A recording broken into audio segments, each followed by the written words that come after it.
Hello again, this is Pastor Tim coming to you from Bend and Lomita United Methodist Churches in Central Texas. Small churches doing a big job of proclaiming Jesus Christ in the world. We invite you to come and join us on Sunday morning at 9 o'clock with the live stream on Facebook, and we put it on YouTube.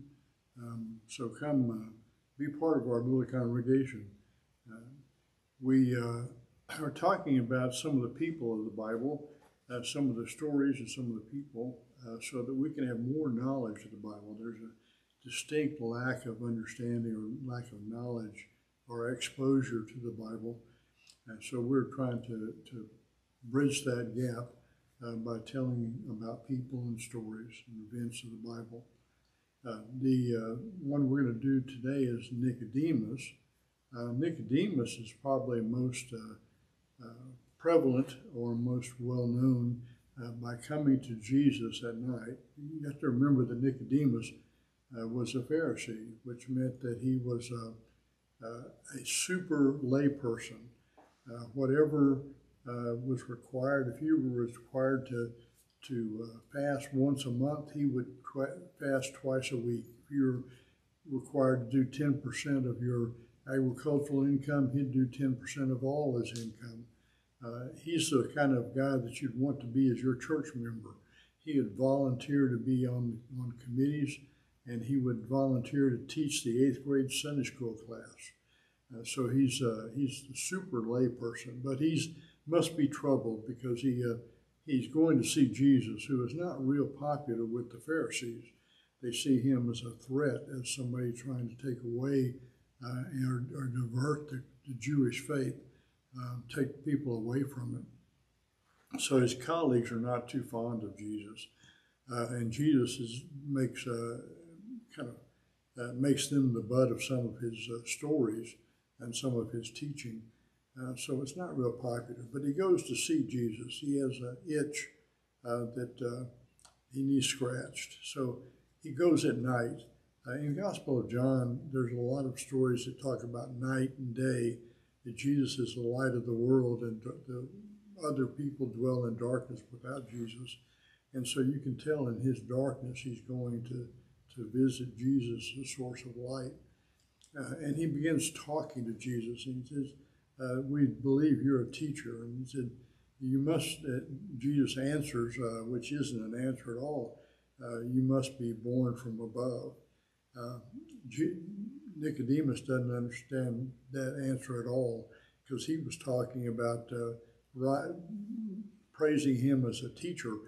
He hadn't said anything yet about his question, but Jesus can see into his heart to see where his darkness is. Nicodemus doesn't understand. He says, how can a grown person be born a second time? It's impossible. But Jesus, again, talking on a different level. He's talking about a spiritual level. And he said, to be born again also means born from above, to get a radical reorientation of life to that which is of God. So he's saying that the second birth is a birth of spirit, a birth of connectedness to God, a birth of new life. It seems so radically different that it's almost as if when you were born as a baby, the radical shift in perspective and the way you do things. And so Nicodemus struggles with that, and Jesus tries to explain it to him. And he says, well, how come you don't get it? You're a teacher of the Jews, and you don't get it. And Jesus leaves him there at that. But we have hope for Nicodemus. We figure that he's has got some of it, because later on, when Jesus is crucified and taken down from the cross, there has to be somebody of authority that authorizes it, that somebody that is acceptable to receive the body. And Nicodemus steps forward.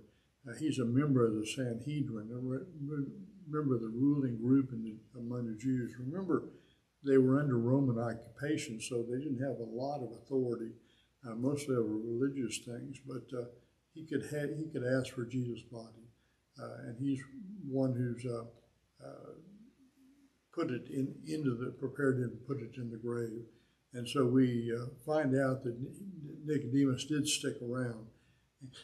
Most likely then because we know his name. Most of the people who don't stick around, we don't know their names, but we know his. And so we indicates that he's among the early Christian followers. So Nicodemus is a guy who doesn't understand, doesn't seem to perceive what Jesus is talking about, but ends up getting the message and sticking around. So he's part of the early Christian movement. I hope that's helpful to you, and hope you appreciate Nicodemus and maybe find some Nicodemus in your life. I'll see you next time.